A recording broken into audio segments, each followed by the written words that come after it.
Saving your first $10,000 sounds impossible until it actually happens. Most people think you need a huge salary, rich parents, or some secret investment strategy. I thought the exact same thing, but I was wrong because what I discovered completely changed the way I think about money. Saving money has way less to do with how much you earn and way more to do with what you do every single day. So in this video, I'll show you exactly how I saved my first $10,000. What mistake slowed me down and the system that finally worked. And trust me, one of these changes saved me more money than everything else combined. Let's start. A while ago, I realized something uncomfortable. Every month, money came in and somehow disappeared. Coffee here, subscriptions there, random online purchases, food delivery, small things. Nothing felt expensive, but when I looked at the total, I was shocked. I wasn't broke because I earned too little. I was broke because I had no system. That was the moment I decided, I'm saving my first $10,000. Not next year, not someday, now. And honestly, at first, I completely failed. I tried extreme budgeting. That lasted 4 days. I tried saving whatever money was left at the end of the month. There was never anything left. Then I changed one thing, and this changed everything. I started paying myself first, instead of spending first and saving whatever remained. I flipped it. Every time money came in, I moved part of it immediately into savings. 10%, sometimes 20%. Automatic, no thinking, no emotions. Because here's what nobody tells you. If money stays in your main account, you'll always find a reason to spend. But if it disappears first, you adapt. At first, it felt painful and it felt normal. Then, it became easy. And that's when I finally started making progress. Slowly, then faster, then faster. The second thing I did, I tracked every dollar. Not because I wanted to become obsessed, but because what gets measured improves. For 1 month, I wrote everything down.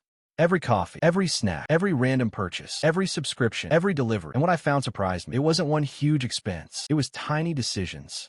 Repeated every day. That coffee, hundreds. Delivery apps, hundreds. Subscriptions, hundreds. Random shopping, hundreds.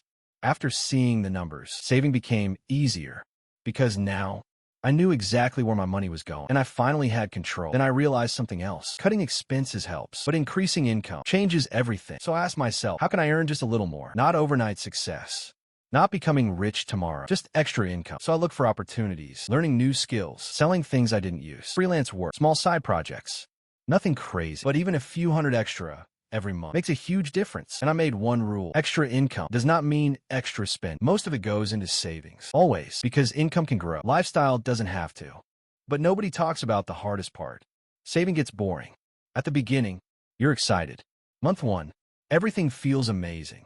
Then month 2, month 3, progress slows down. You start thinking, maybe I deserve to spend more. Maybe this isn't worth it. That's where most people quit. But I changed my mindset. I stopped focusing on 10,000. I focused on smaller milestones. First 500, then 1,000, then 3,000, then 5,000. Every small win created momentum, and momentum creates results. Then one day, I opened my account, and I saw it, $10,000. Honestly, it wasn't life-changing money, but mentally, everything changed. For the first time, I felt in control. I realized, if I can save 10,000, I can save 50, I can invest, I can build something bigger. And that's the moment I understood. Your first big financial milestone changes how you think forever.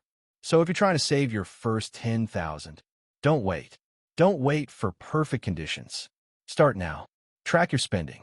Pay yourself first. Increase your income. Stay consistent. Because your first 10,000 isn't about money. It's proof that you can control your future. And now I want to ask you, what's your current savings goal? Write in the comments. And if this video helped you, subscribe. I'll see you in the next one. Then I realized something else. Cutting expenses helps, but increasing income changes everything. So I asked myself, how can I earn just a little more? Not overnight success, not becoming rich tomorrow, just extra income. So I looked for opportunities, learning new skills, selling things I didn't use, freelance work, small side projects. Nothing crazy, but even a few hundred extra every month makes a huge difference. And I made one rule. Extra income does not mean extra spending. Most of it goes into savings. Always. Because income can grow. Lifestyle doesn't have to. But nobody talks about the hardest part. Saving gets boring. At the beginning, you're excited. Month 1, everything feels amazing. Then month 2, month 3, Progress slows down.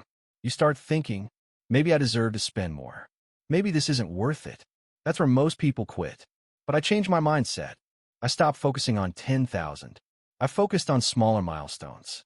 First 500, then 1,000, then 3,000, then 5,000. Every small win created momentum, and momentum creates results.